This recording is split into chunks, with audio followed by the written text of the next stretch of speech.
morning, good morning, good morning, good morning. Welcome po sa ating morning coffee devotion. Ito naman po ang inyong lingkod, si Brother Rafi, si Kagawad Paeng. Malapit sa inyo at ating pong pag-usapan ang salita ng Diyos. Magandang umaga, pamangkin dyan sa Canada, Sir Sampayan, Uncle Arnold Valeriano. Magandang umaga po sa inyo. Malin Castillo, maraming salamat. Ipag at kay Ma'am Telma Harap Falcon Ednilao. Magandang oras po sa ating lahat. Nawa ang kapayapaan at ang biyaya ng Diyos ay mapapasa inyo ngayong araw na ito at sa mga susunod na mga buwan, taon at habang tayo nabubuhay. Magandang araw po, magandang oras na sana sa lahat po ng mga kasama natin ngayon na nanonood o nakikinig, sana nasa mabuting kalagayan ang bawat isa sa atin. Kumusta ang mga mahal natin sa buhay? Diyan po sa Bikulan, diyan po sa Cagayan, ingat po kayo. Kami po ay nanalangin sa inyong kalagayan na ang Diyos ay magbigay ng inyong mga kailangan. Diyan po sa kung saan kayo ay nakakaranas talaga ng kagipitan ngayong panahon na dumaan ang sunod-sunod na bagyo at ganoon na rin kasama nitong si COVID-19. Kaya marami pong manangyari ngayong 2020 sa ating pong mundo na nagpapakita na sana tayo ay lalong lumapit at mapalapit sa ating Panginoong Jesucristo. Magandang umaga, Sir Benz Alpapara Carla. Maraming salamat sa lahat ng inyong mga updates. Of course, at sa ating pong si Manong Willie Reynon. Magandang umaga po sa inyo. At kay Sir Mina Pascual. Sa lahat po ng mga kasama natin ngayon, God bless you po. Lunes, happy Monday to all of you. Ang oras po natin ngayon ay 5:34 November 16, 2020. Ayan, nahati na naman po ang buwan ng Nobyembre at malapit na naman mag-Desyembre. Anyway, mga kakape, gusto ko lang po kayong i-update sa nangyayari doon sa ating pong probinsya sa Ilocos Norte at ayon po sa nakatala sa page ng provincial government dito sa Ilocos Norte pagdating po sa COVID-19, meron po tayong 53 active cases ngayon sa loob ng Ilocos Norte. Opo. And we have recoveries of 130 ang mga gumaling na po. At alam naman natin na may 2 na po na namatay. To make it short, or to total po yung mga naging biktima ng COVID-19 na ito ay 185. At tayo po ay nananawagan sa lahat po ng mga nakikinig ngayon o sa lahat ng mga nanonood ngayon na kung meron po kayong mga in-kind donations, like for example yung mga damit, canned goods, noodles, mga yan po. Pag meron po kayong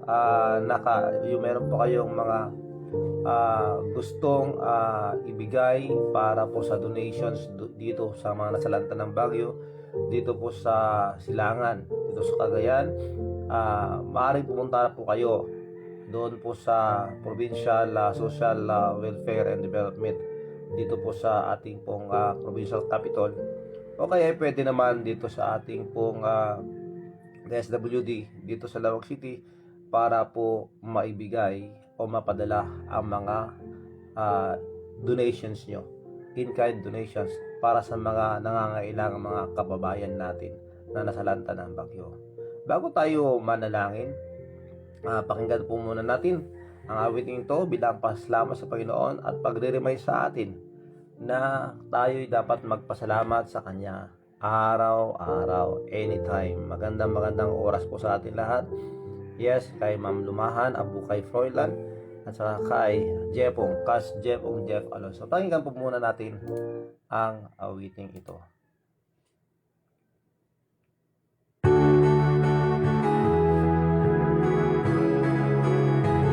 Mag-comment lang po kayo mga kakapit.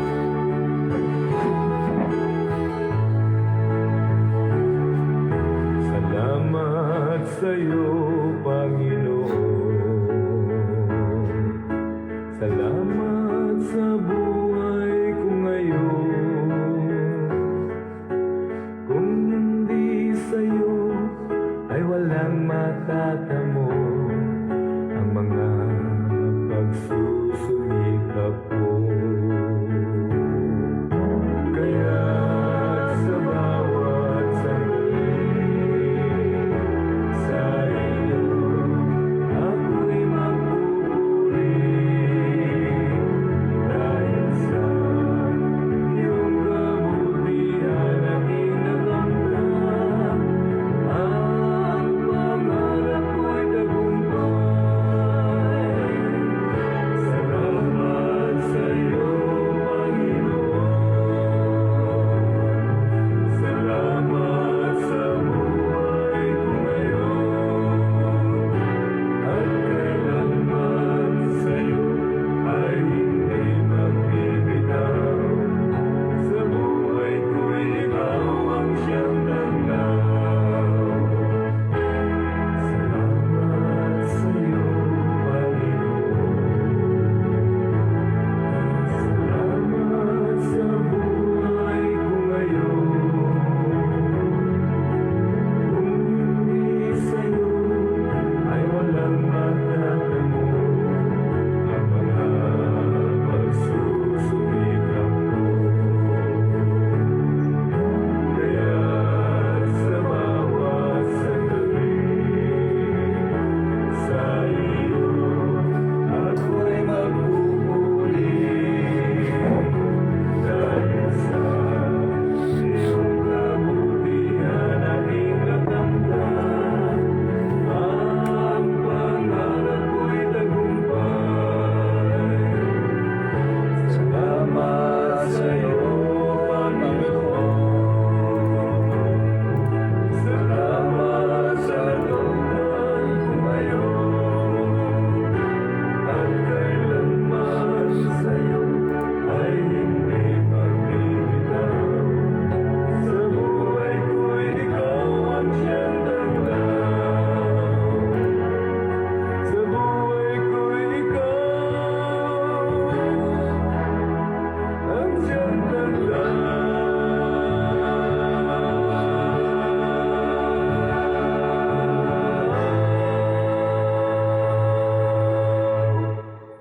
Ayan po. Magandang umaga, Edward Gicana. Maraming salamat. Okay, tayo po ay manalangin mga kakapit. Our gracious Heavenly Father, we thank you very much, Lord, for this morning. Kami po ay lumalapit sa inyo at ikaw po ang aming pong bibigyan ng papuri sa umagang ito. Maraming salamat, Panginoon, sa mga biyaya na pinagkakalob mo sa amin sa araw-araw. Sa paggabay, sa pagbantay, sa proteksyon, Panginoon. Maraming salamat po. Opo, napakadakilan nyo at alam po namin na wala pong imposible sa inyo. Kaya kami po ay nagpapasalamat, Panginoon, sa bawat araw, bawat oras, bawat umaga. Sa buhay, sa kalakasan, sa kalusugan. Maraming salamat po for sustaining us and for giving us these privileges, opportunities to serve you and to know more about you. Kaya sa oras na to, Panginoon, kami po ay nagsusumamo sa inyo na kami po ay inyong patawarin sa lahat po ng aming mga nagawang kasalanan. Opo, Panginoon, sa lahat po ng mga naisip namin hindi tama, sa mga nasabi namin na masama, sa mga galaw namin, Panginoon, na hindi po kaaya-aya sa inyo.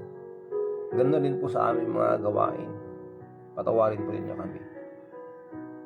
Balutin mo po kami at suutan ng pagpapakumbaba o kababaang loob. Nang sa ganon, amin pong tanggapin ano man po ang inyong ituturo sa amin. At ito po ay amin pong isa sa buhay. Magandang mga inyo pong gustong ibigay sa amin. Maraming salamat po Panginoon sa inyong biyaya. Opo, nang dahil po sa inyong biyaya, kaya kami nananatili sa ibabaw ng lupa.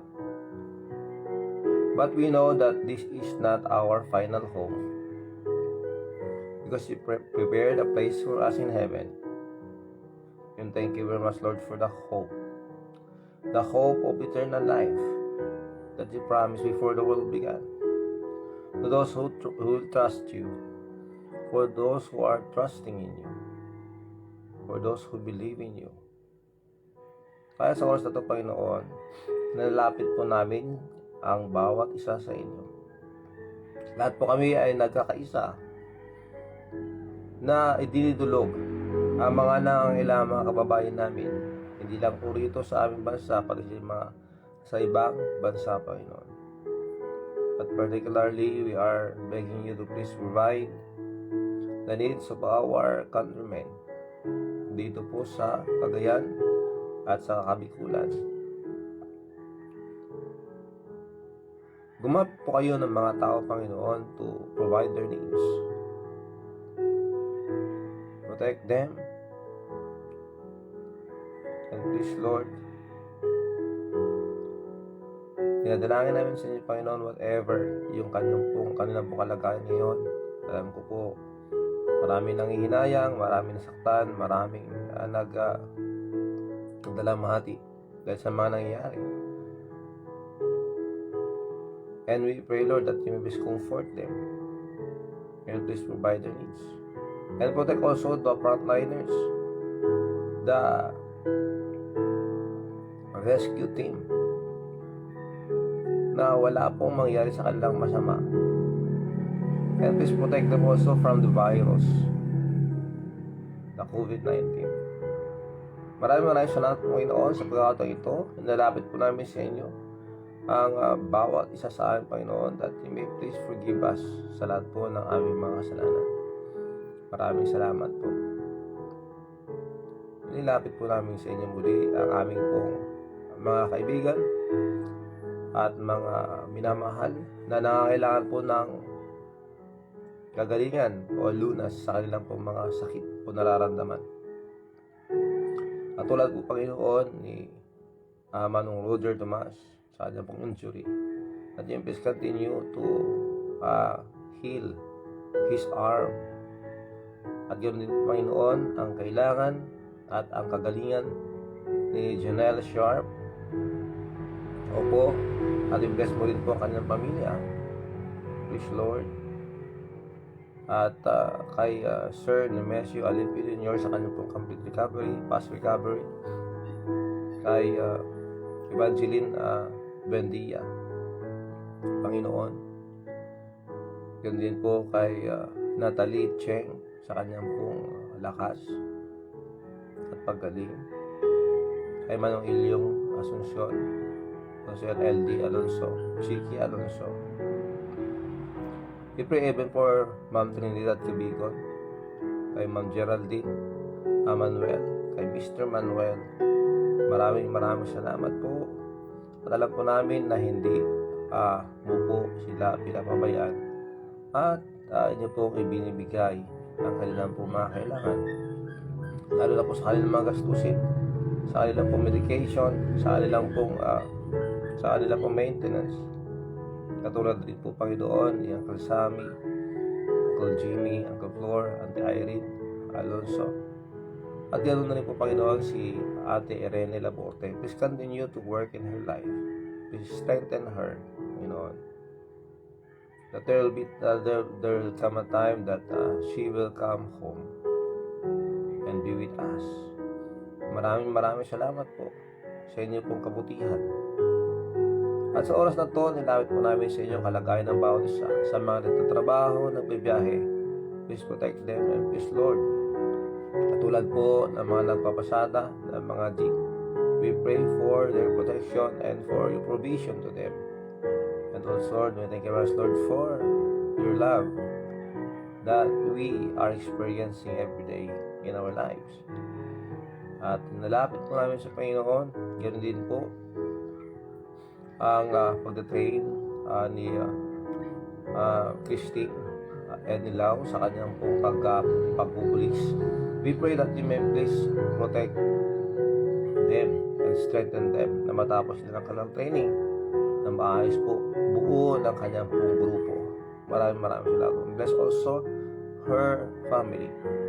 At ganoon din po ang bawat isa na nahihirapan sa oras na to. Maraming problema, mabigat ang kanilang mga suliranin, katulad po ng pagkalugmok sa pagkautang, sa mga problema na kanilang napasukan, sa mga problema dumating sa kanilang buhay, na kung saan wala silang source o resources, kundi ang pananalig sa inyo. Dinadalangin natin si Panginoon that sa lahat po ng mga nangyayari ito that we may learn. Because we know, Lord, that in everything, there is something that we can learn from them. Whether they are negative circumstances, situations, and everything that you allowed to be in our lives. Alam po namin that it will be for our good and for our learning. Kaya Panginoon, sa oras na to, kami po lumalapit sa inyo and please protect the frontliners, doctors, nurses, mga medical staff, laboratories, ganyan din po kayo ng mga kapulisan, kasundaluhan, at you will please protect them always as they do their work as to protect the people and to serve the people. We pray that you may please let the constituents obey the guidelines and consider the things that they are doing, and it's for their own good. Kaya nilapit po namin sa Panginoon ang kalagayan po ng Sitio Dongtal dito po sa Lawag City. Sa kanilang pong kalagayan, Panginoon, ngayon na nagkalat po ang virus doon, we pray that you may please help them, strengthen them, heal them, Panginoon. All of the victims sa buong mundo, that you may please strengthen them, Lord. Bantayan mo po ang mga mahal namin sa buhay, ganoon din po ang mga nandyan sa abroad. Ilayo po sila, Panginoon, sa kapamakan. Please provide their needs and comfort them. That you will please protect also their loved ones here in the Philippines. Maraming salamat po. Give wisdom, patience, more strength to the teachers who are preparing for the modules and for the online classes and of course, Lord, radio broadcasting. Dinadalangin namin sa inyo, Panginoon, na patuloy na magtrabaho pa sa kanila. And of course, Lord, sa mga bata na nag-aaral sa mga tahanan, sa lahat ng mga tahanan, ganoon din po, Panginoon, sa online classes. Continue, Lord, to work in their lives. Maraming salamat po. Maraming salamat. Please bless our country. Strengthen our President. Even the NGOs, the agencies that are helping, at please protect them. At huwag mo pong hayaang magtagumpay ang mga plano ng mga kalaban ng gobyerno. Maraming salamat po, Panginoon. Please bless each every one of us. Maraming salamat po. Ganoon din po, Panginoon, sa kagalingan ni Manong Rafael Nagasa. Lapit po namin sa inyo. At sa lahat po ng mga nangailangan, Panginoon, ng kagalingan ngayon, samahan namin sa buhay. Lahat po ng mga prayer requests ng mga kasama namin ngayon, that you may please listen to them. Hear their prayers, Lord. Maraming salamat. Ito pong dalangin sa pangalan ni Jesus.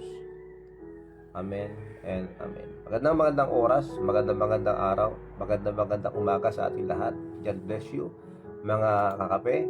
Tayo ay didiretso sa ating pong pag-aaral ngayong umagang ito. Habang nagkakape, maraming salamat.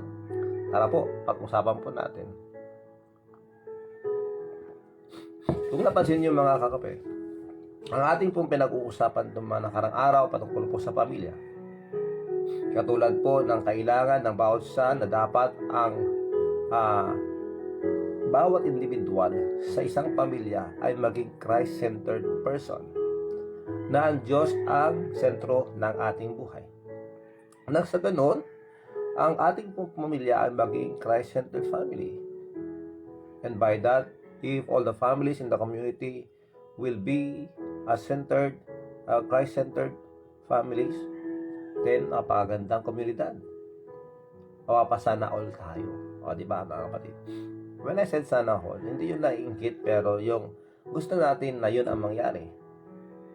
Pero may problema ako yan. Inatake naman ako ng problema sa aking, kung alam nyo na, yung mga regular na nanonood dito. Anyway, bago natin pagpatuloy, hayaan nyo muna ako na hintayin lang muna ako saglit at kailangan kong ayusin ang aking sarili bago ako harap sa inyo. Pasensya na po ha. Ano lang po.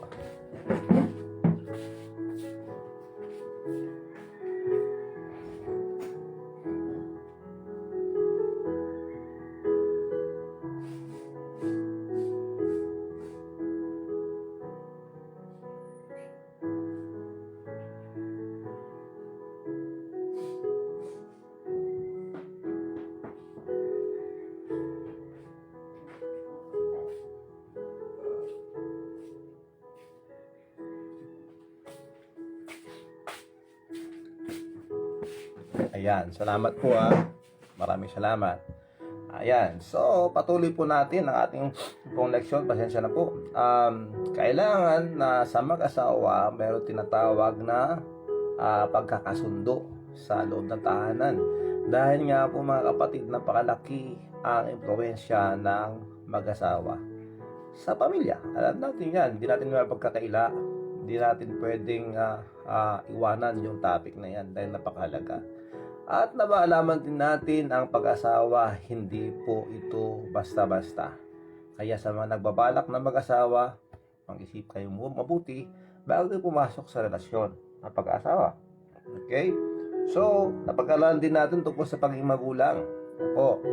At ngayon po, kahapon at sa nung isang araw po, ang pinag-usapan po natin ay yung pagpapasya ay napakahalaga bilang mga ama o bilang mga magulang ng isang pamilya. Dapat tayo ay magpasya na tayo mismo ang mangunguna sa ating pamilya na maglingkod sa Diyos. Kagaya po ng ating po napag-usapan kahapon, as for me and mine house, we will serve the Lord. Yun po ang challenge.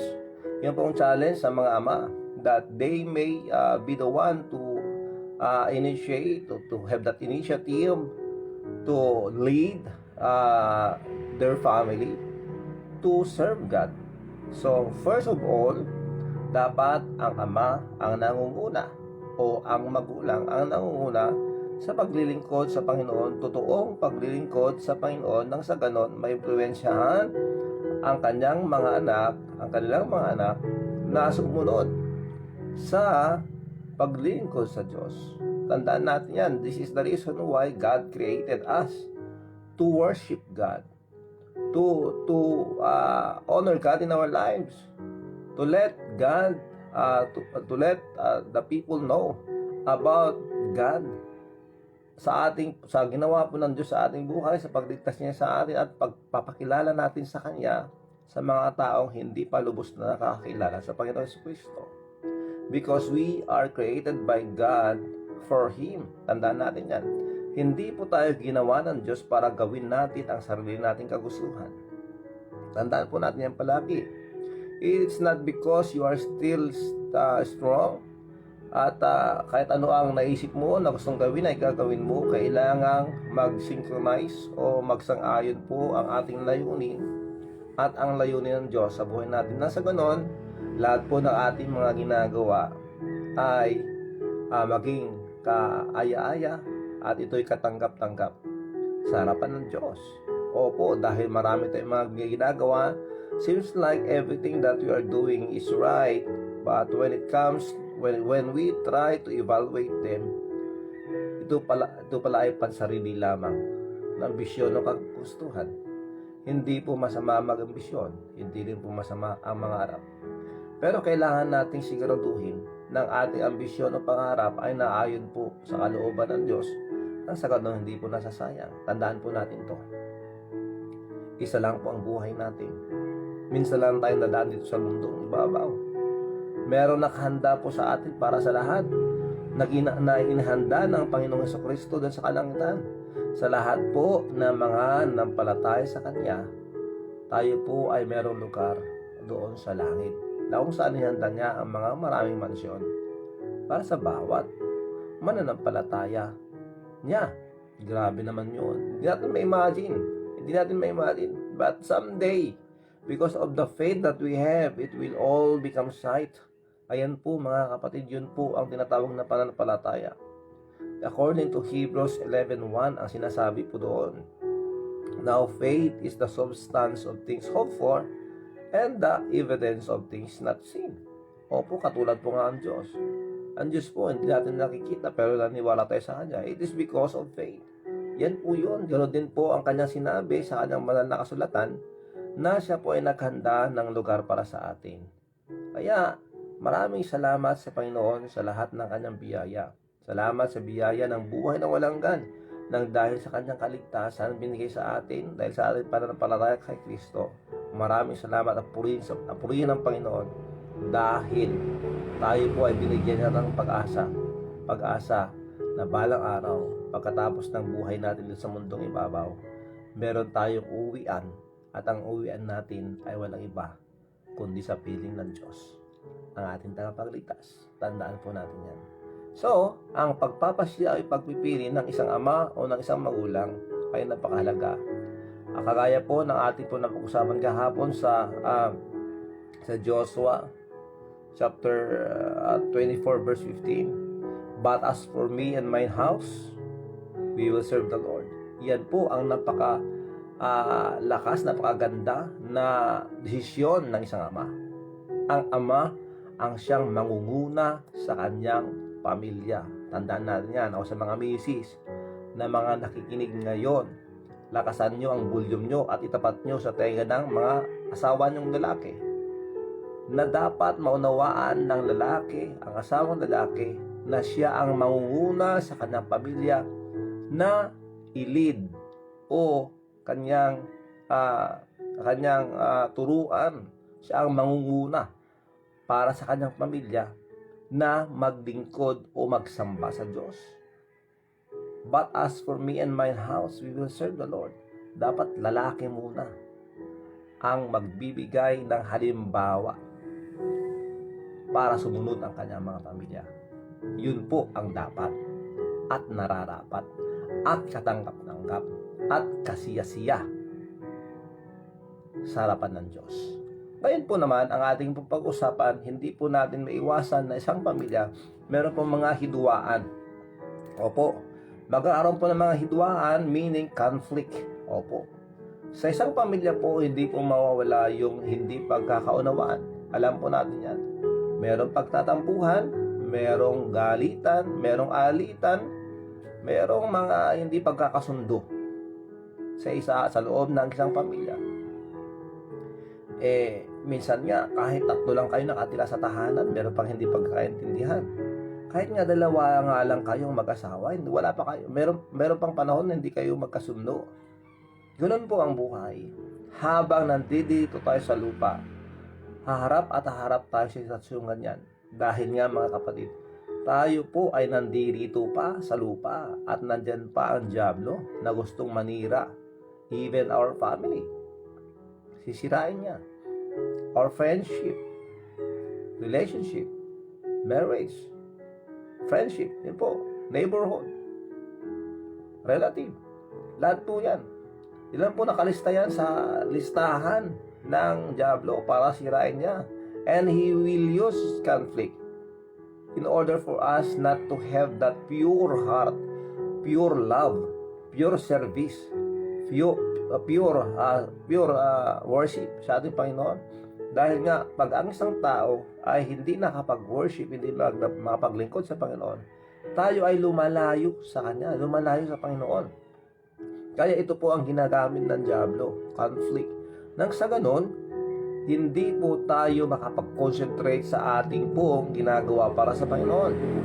But, tandaan nyo to, God allowed, or God will allow this conflict to come to us in order for us to grow, in order for us to go into maturity. Yan po ang dahilan kung bakit may mga conflict sa ating buhay, mga kapatid. Kaya imbes na we will count or we will accept this conflict as torture in our lives, tandaan natin, tanggapin natin ang mga conflict na to to strengthen us and to draw us nearer to our God, na siya po ang nagbigay sa atin ng mga to nang tayo ay maging matatag ang bawat isa sa atin. Ayan po, pag-usapan po natin to. So pag-usapan natin ang tinatawag na conflict, yung hindi pagkakasundo, na kailangang maayos ito agad-agad. Meron nakasulat sa Biblia, di ba? Be angry and sin not, and let not the sun go down upon your wrath. Huwag mo nang hintayin lububog pa ang araw na mayroon kang galit sa puso. Ibig sabihin nun, we need to understand and apply yung tinatawag nating pagpapatawad at paghingi ng kapatawaran agad-agad every time that we offend someone. And if somebody offended us, we need always to be ready to go and ask for forgiveness or to forgive our offenders. Tandaan natin to, forgive and forget. Matthew chapter 5 verse 23 and 24. Ito pong sinasabi, mga kapatid. Comment lang po kayo, babasahin po natin yan mamaya, mga kakape. Salamat. Matthew chapter 5 verse 23 and 24. Ito pong sinasabi. We have learned about this before, but ito po ay ibang uri ng pagtuturo sa bersikulong ito, na meron pa tayong marami pa tayong ibang matutunan dito sa bersikulong mga ito. Therefore, if thou bring thy gift to the altar, ikaw ay magsasamba, pumunta ka sa simbahan, pumunta ka sa kapilya, pumunta ka sa church, tapos maglilingkod ka sa Diyos, magsasamba ka sa Kanya. Ito ang sinabi, therefore, if thou bring thy gift to the altar, and there rememberest that thy brother hath ought against thee, leave there thy gift before the altar, and go thy way. Umuwi ka muna. Iwan mo muna yung handog mo sa Diyos at umuwi ka. Ang sabi rito, first be reconciled to thy brother, and then come and offer thy gift. Yan ang sinabi ni Kristo. Kaya't kung inihahandog mo ang iyong hain sa dambana, at dooy maalala mo na ang iyong kapatid ay mayroong anumang laban sa iyo o sama ng loob sa iyo, dahil sinaktan mo, iwan mo roon sa harap ng dambana ang hain mo o ng offering mo, at yumaon ka ng iyong lakad. Umalis ka, umuwi ka muna. Makipagkasundo ka muna sa iyong kapatid. At kung magkagayon, ay magbalik ka at ihandog mo ang iyong offering, ang iyong gift, ang iyong hain, ang iyong handog. Ayan po ang sinasabi ng banal na kasulatan. Ang ibig sabihin ng mga kapatid, ang mga kakape, ito pong passages na ito, mga talata na ating pong nabanggit at nabasa, ay nagtuturo po at tinuturuan tayo na dapat sa mga conflict o hindi pagkakasundo o hindi pagkakunawaan ng isang pamilya o mga kamag-anak o hindi pagkakasundo sa kapwa, kailangan na ng sinasabing reconciliation. Opo, yung pakikipag-ayos, pag-aayos, pakikipagkasundo, pagkakasundo, mga kape. Pakikipag-ayos o pagkakasundo sa mga nasaktan natin at nakapanakit sa atin. Napakahalaga po nun sa ating pong pag-worship.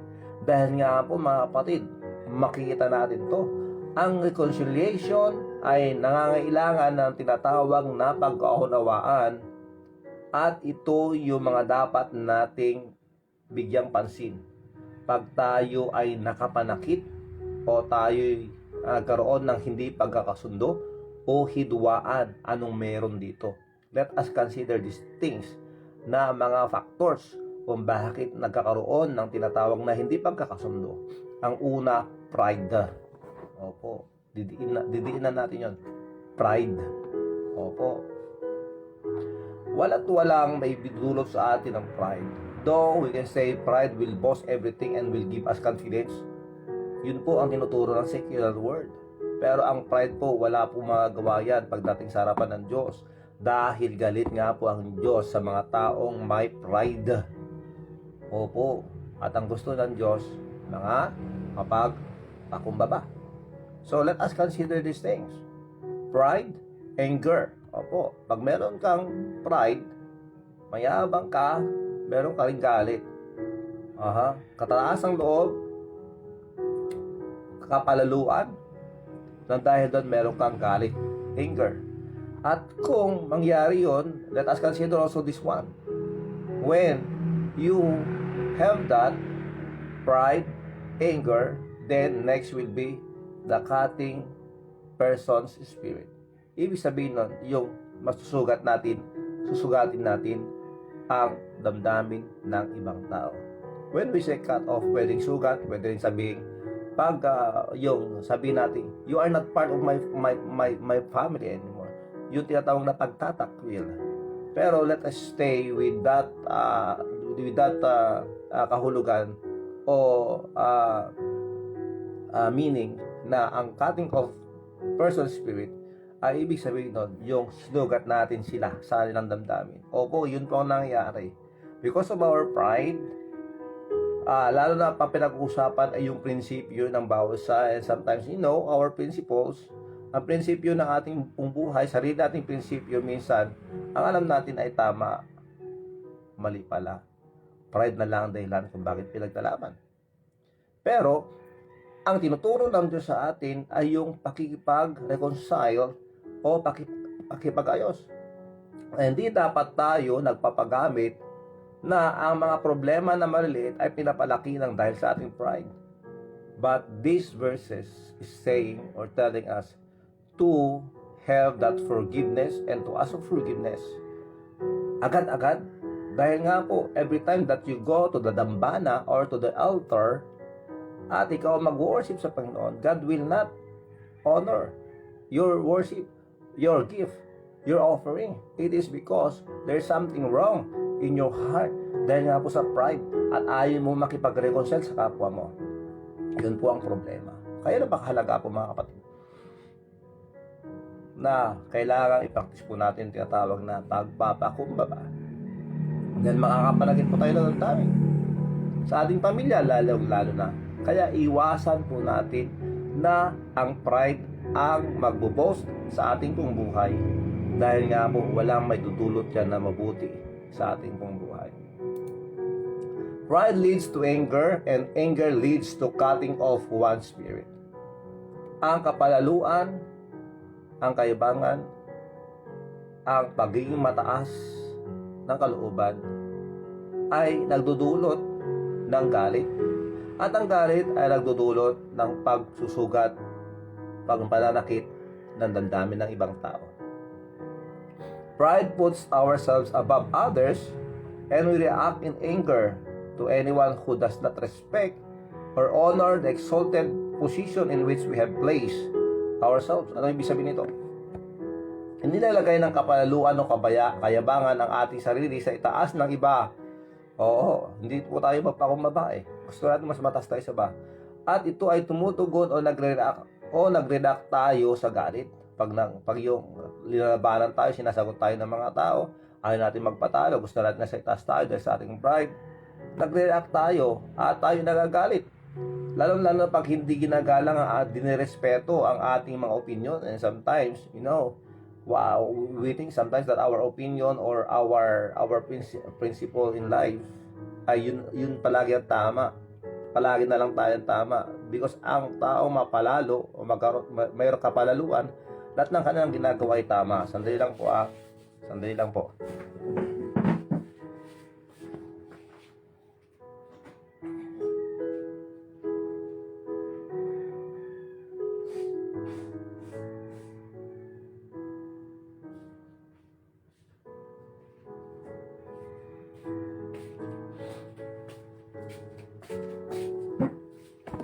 Sinusumpong na naman si Pen. Sandali lang po Salamat sa inyong paghintay. Saan na nga ba tayo? Opo, kailangan po natin ng tinatawag na pakipagayos sa mga nasaktan natin o sa mga nanakit sa atin. Agad-agad. Yun po ang ating responsibilidad bilang mga anak ng Diyos. Yan. Anger causes us to cut a person off in our spirit. Makakapanakit po tayo sa kanila. And we are creating barrier. Okay. We are creating barrier po sa bawat isa. Alam nyo, ang hirap nung magkasama kayo sa bahay. Tapos hindi kayo nag-uusap, di ba? Hindi nagpapansinan. It's because of pride.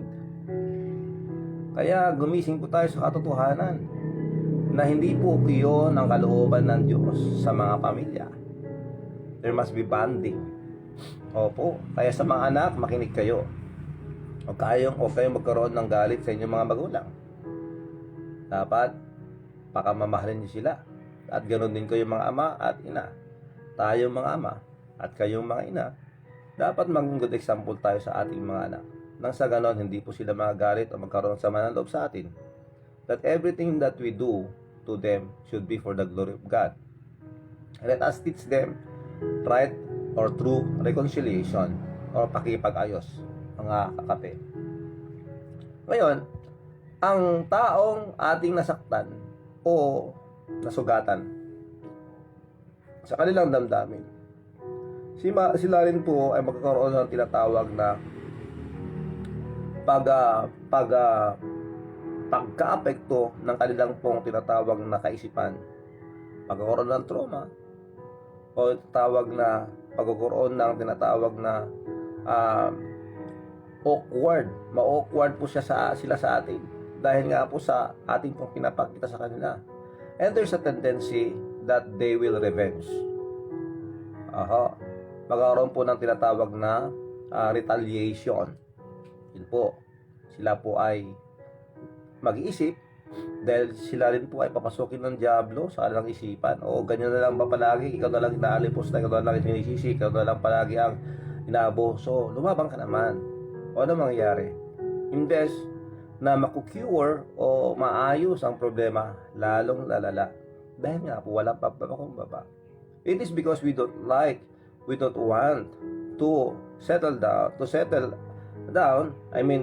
to come and then magbigay o magpakita ng kababaang loob at paglapit sa kanila at paghingi ng kapatawaran o pagpapatawad sa kanila. Tandaan natin, that is our responsibility. It is because God wants us to worship Him sincerely.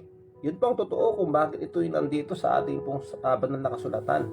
That every time that you go to the altar and offer thy gift, and remember your brother or sister has or had oath against thee, go home first.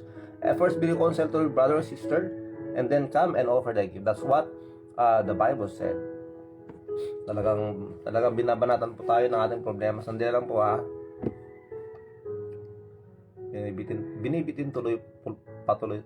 binibitin pa tayo tuloy ng ating pong sa ating pong leksyon. Sandali lang po. Baka last na to. Sandali lang po.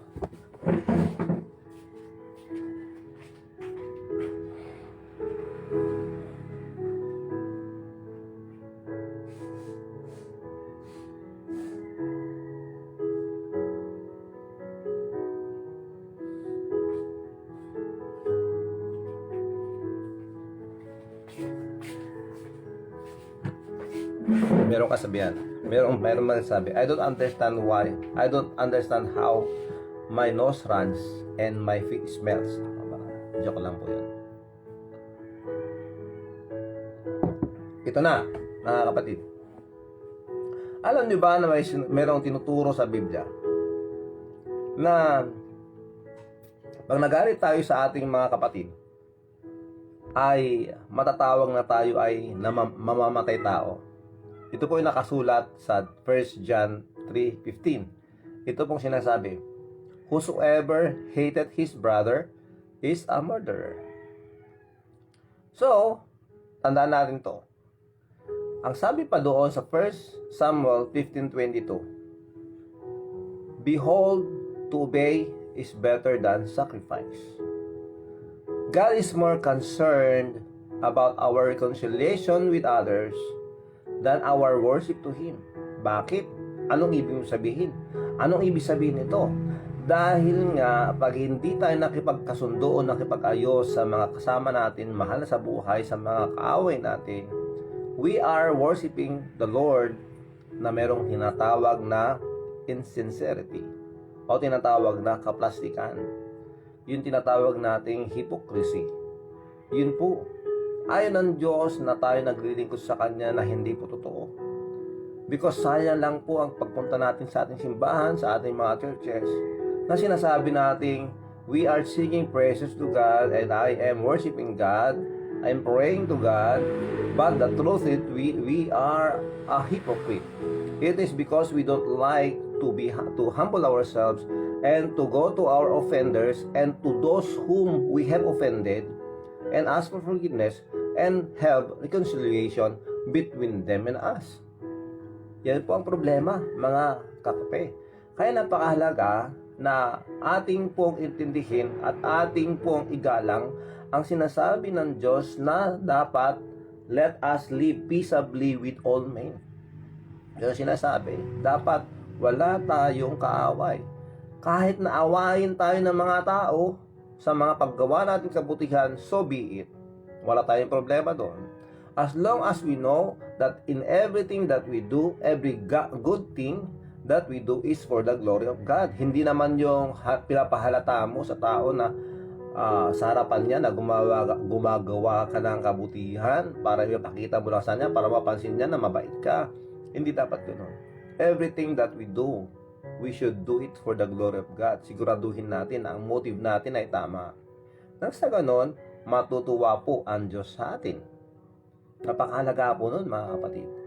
Kaya, sa mga mag-asawa, always remember, merong sinabi dito sa Biblia na kung meron daw hidwaan o hindi pagkaintindihan ng pag-asawa, pwede ito yung maging dahilan para hindi tayo pakinggan ng Diyos sa ating mga panalangin. Kaya napakahalaga yung tinatawag na reconciliation. In every conflict, in every hindi pagkakasundo at hindi pagkakalawaan ng isang pamilya, meron pong palaging solusyon yan. Tandaan natin. Hindi solusyon yung tinatawag na paglalasing. Hindi po solusyon yung tinatawag na pagiging plastic. Hindi po yung kunwari okay kayo pero hindi pala. Hindi. Ang solusyon po rito, mga kapatid, ay pagpapakumbaba at paghingi ng kapatawaran at pagpapatawad ng sinsero o totoo. Kaya napakahalaga na sa bawat pamilya merong tinatawag na pagpapatawaran. Nang sa ganon, may pagpatuloy natin yung totoong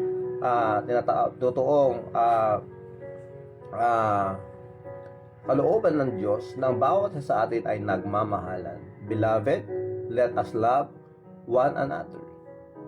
Love one another. At tayo magkaisa bilang pamilya na pinangunahan ng Ama at ng Ina na maglingkod sa Kanya at buong pamilya naglilingkod sa Panginoon. Napakahalaga po nun. Ito, makinig kayo mga kapatid. Reconciliation is usually motivated by God para sa atin. Ito ay paraan ng Diyos upang matugunan natin ang hindi naayos na problema sa kapwa. Para maayos ito, lumapit tayo sa kanila, magpapakumbaba, at humina ka pa. Paulit-ulit yung sinasabi ko, mga kapatid. Pero kasi minsan, sinasabi natin, madali lang yan. Pero sa totoo lang, pinakamahirap na gawin yung hihingi ka ng tawad sa isang tao. That's why we need to be careful in every actions that we do, in every word that we speak. Kailangan natin maging careful. Magkaroon tayo ng tinatawag na consciousness. Kailangan ang ating isipan ay maaliwalas at malinis at may pusong nagmamahal. Nang sa ganon, lahat ng ating sinasabi ay meron pong asin. Meron pong tinatawag na paggalang at respeto sa iba. Reconciliation requires us to cry out to the Lord. So, kung gusto mong ipag-ayos, kailangan mong manalangin sa Diyos. To cry out to God, meaning to pray and pray and pray. To get to ask the grace of God to work in our lives. Kailangan po natin yan, mga kapatid. Reconciliation involves giving a gift to the one we have offended. Giving a gift. Pero huwag ka naman magbigay sa kanila ng gift na hindi ka pa niya pinapatawad. Dahil nga, baka isipin nga, nilalasan mo siya. Yun po yun. It's part of reconciliation. Yung pagbibigay ng regalo. Pag-offer ng gift sa kanila. Ito po. Ito pa. Reconciliation requires turning all pride into a spirit of serving and humility. Yun po. Yun po ang requirement sa pakikipag-reconcile sa kapwa. Kailangang alisin ang pride at magkaroon ng pagiging lingkod o dahil po sa ating pagpapakumbaba, maglingkod po tayo sa kanila. Yun po ang true reconciliation. Hindi yung nagsuri na ako, tapos na, bahala na siya doon. Hindi po ganon. Dapat i-gain natin ang puso nila. Yun po ang dapat. Reconciliation requires sincere repentance. Opo, dapat lang sincero. Kaplastikan ay hindi nagdudulot ng tapat na pagkakasundo. Ito ay dahil sa napilitan ka lang at hindi kasinsero sa iyong pasya na makipag-ayos sa ating nasaktang kapwa. Yun po yun. Napakahalaga po ng mga kapatid. So, ano ang tinuturo sa atin ng ating pong leksyon ngayon?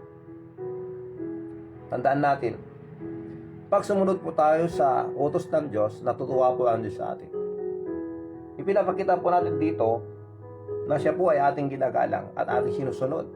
Because Jesus Christ Himself initiated reconciliation. Siya po ang gumawa ng halimbawa para makipag-ayos sa atin, para maging maayos tayo sa harapan ng Diyos. At He humbled Himself. Pinapakita siya ng tinatawag na pagpapakumbaba na sa kung matularan natin, doon po tayo dapat magsimula, pagpapakumbaba, that the grace of God will work in our lives, na sa ganun magawa natin ang tama. He made restitution. Siya din po ang nagbigay, nag-akay, nagregalo sa atin. Yung kanyang pong katawan, sariling buhay ang binigay sa atin. Salamat sa Panginoon. At lahat ng ito, ang pagkakasundo natin sa Diyos at makipag-ayos sa Kanya ay pinaghirapan po ni Kristo. Tandaan po natin yan. Hindi po madali ang ginawa ni Kristo para sa atin, mga kapatid. Hindi po madali. Kaya dapat, mga kapatid, pakamamahalin natin siya at sumunod tayo sa Kanyang yapak. He demonstrated unconditional love and complete forgiveness to our sin. Amen for that. God gives complete forgiveness to those who recognize their sin, acknowledge their guilt, and ask for His forgiveness. Napakalaga po nun. Some are willing to reconcile but continue to rehearse the offense. Makipag-ayos ako sa kanya, makipagkamay ako sa kanya, pero nandito pa rin ang aking sama ng loob. Hindi tama po yun. Dapat sinserong pagpapatawad at paghingi ng tawad o kapatawaran. When God reconciles, He puts our sins as far as the east from the west. Ganun ang Panginoong Jesucristo. Tandaan natin yan. When God forgave us, inilayo niya ang ating kasalanan na kasing layo po ng kanluran sa silangan. Hindi po magkakaabot yan. Hindi mapag-abot-abot yan. Dahil habang iniisip natin ang silangan at ang kanluran, laging lumalayo yan sa bawat isa. Kaya napakahalaga, mga kape, that every time that we offended someone, every time that we offend someone, we should be quick enough to go to them and ask for forgiveness.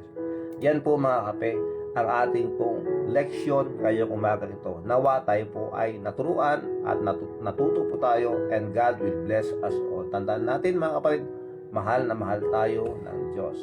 tayo ay manalangin. Thank you very much, Lord, for your love. Thank you very much, Lord, for everything. Bless each every one of us. Please protect us as we go to our work, to our job, and every way that we are going through. We are praying, Lord, that you may please protect us.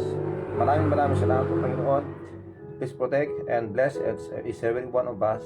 And bless, Lord, the birthday celebrants. Maraming salamat po itong dalangin. Sa pangalan ng Jesus. Amen. Talaga, wala. Pasensya na po kayo mga kape. So let us play the birthday song for the birthday celebrants for this morning. Pasensya na po kayo. Tabi-tabi po. Tabi-tabi po. Mawalang galang na po. Excuse me. Ayan. So let's sing, let's play the birthday song para po sa mga celebrants natin ngayong umaga nito. Happy birthday to all of you.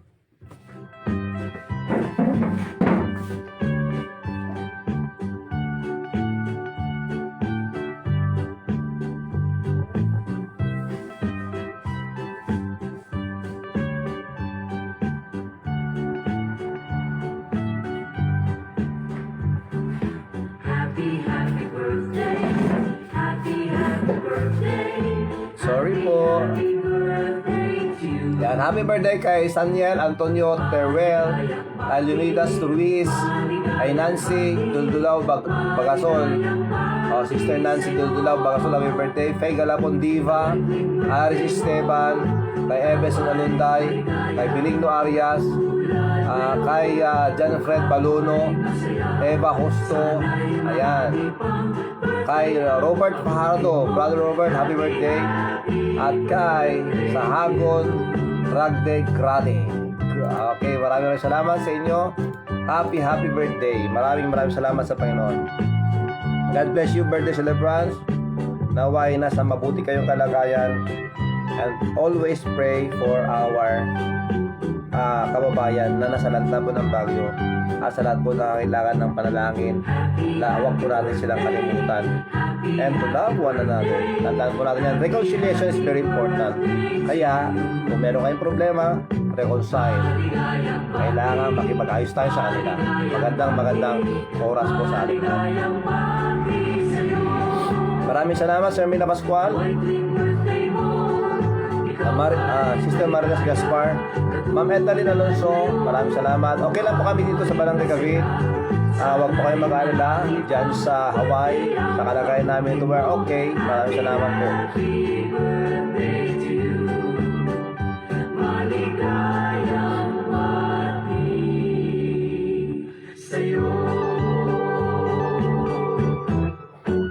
Ayan po. Maraming salamat mga kape. Ang oras po natin ay 6:29. Napaaga tayo ngayon. Hindi ako masyadong hindi pa masyadong madaldal yung pagkakataong yun dahil nga po may problema tayo sa ating paghinga. Alam na natin yun. So maraming salamat Sir Mina Pascual, Ma'am Marites Gaspar, Ma'am Ednalyn Alonso, Bongbong Salvador, Edenston, The Total Sir, maraming salamat. Michaela Ragadi, salamat, maraming salamat palagi sa inyong pag-share ng ating mga videos. God bless you po, and don't forget to support our YouTube channel, Raf TV. Mag-subscribe po kayo doon. Maraming salamat po. Ma'am Sandra Domblique, we are always praying for you. Maraming salamat po. Sa San Guarino, Manang, thank you very much. Ma'am Deborah Pedro Baldivino, maraming salamat po. Ma'am Anita Domingo Alonso, of course, sa ating pupunang barangay, Kapitan Jerry Corpus Alonso, God bless you po. And to all the barangay officials, meron po tayong session mamaya. Mga kabarangay, mga barangay officials. And announcement to our kabarangay in Barangay Cavite, November 22 at 8:30 AM, doon po sa ating po multipurpose cooperative, multipurpose hall, cooperative tuloy. Sa Sitio 2, meron po tayong barangay assembly. Maraming salamat po. Auntie LC Tapawan, Auntie Daling, kay Manang Mindanan dyan, Resalito Lopez, maraming salamat. Ma'am Mary Marcelo ako, magandang umaga. Raquel Bumanglag, Joe, maraming salamat. Lisa Kalawagan, so thank you very much Lisa. God bless you Ma'am Joanne Reynon, Ma'am Rosel Abungan Alonso, maraming salamat Ma'am Rosel. Leonard Omnes Sahagid, thank you very much Pastor Leonard Sahagid, God bless you po. Imelda Marcos Paguyo, Ma'am, thank you very much. Kasin David Asuncion Maningas, God bless you, maraming salamat. Susan Pascual, dan po sa Baguio. Ma'am Rosel Abuan Alonso, Robert, maraming salamat, Engineer, Ruli, at of course kay Ma'am Mildred Alonso Ramos, God bless you po, magandang umaga. Charles from Louis Respicio, maraming salamat po. Okay, Raymond ko, maraming salamat Sir Raymond, patuloy lang po kayo, maraming salamat. Ma'am Irene Respicio Domingo, Pastor Jonathan Arellano, dyan po sa Banghi, ingat po kayo dyan, maraming salamat. Kay Claire Amundi Ramos, dyan sa Malaysia, maraming salamat. Manang Susan Gorino, Manong Edwin, ingat po kayo palagi dyan, at sa Pasig, ingat po kayo palagi dyan. Ayan po. Merge sa Sedo Banse. Maraming salamat, Merge. God bless you po. Ingat po kayo palagi. Telma Harap at Falcon Ednilao. Thank you very much. And Edward. Thank you very much. Sonny Boy Dalere. Pia si Alonso. Ludarisa Alonso Salvador. Ayan po. Janina Abukay Sahagon sa Kuwait. Thank you very much for coming back. God bless you. Janina. Pia si Alonso. Rosel Avero Maningas. Rosalie Avero Maningas. Thank you very much. Name bag, unay ti apo, tayo, taadda tayo manen nga nakariingit ang abigat. Name bag, abigat tayo amin, kakapeken, ti pamilyang pastor, ni apo, ti mang, ay ngaywan kada kayo, ti agmalmalem, sa pagasaten na kuma, nga kanayon ti biyag tayo ngayon alaw-alaw, ako nagmayatan. Thank you very much, Hermina. Raquel Walter Wise, thank you very much. Edward Chicana, maraming salamat. Arnel Valeriano, happy blessed Monday. Pastor, thank you very much. Edward Chicana, ingat ka dyan sa pagbibiyahe. Jeff Alonso, Lumahan na Bukay Froilan, maraming salamat. Okay, ayan po. Manong Willie Raynon, Benz, Alpha para Carla, Sir Press, maraming salamat.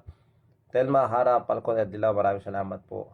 Malin Castillo Alonso, Uncle Arnel Valeriano, Auntie Elena, maraming salamat. Cheryl Sampayan, lahat-lahat kayo dyan. Maraming salamat po sa inyo. Muli, ito po nyo ang lingkod, si Brother Rafi, si Kagawad Paeng. Yes, maraming salamat. Christian, Rogelio Alonso Reyes, maraming salamat po. Ayan. At saka kay Romualdo Rivera Tibar, mga Munoz family, Tomas family, Alonso family, maraming salamat. Tibar family, Jinky, maraming salamat. Ito muli ang inyong lingkod, si Brother Rafi, si Kagawad Paeng, laging nagsasabi sa inyo, unahin natin palagi ang Diyos sa buhay natin. God first. Stay safe, do good to others, follow the guidelines. Let us support LGUs, respect the frontliners. Share your blessings. Pray for our family. Pray for our community. Pray for our country. And let us pray for the world. God bless you all. Merry Christmas and I love you.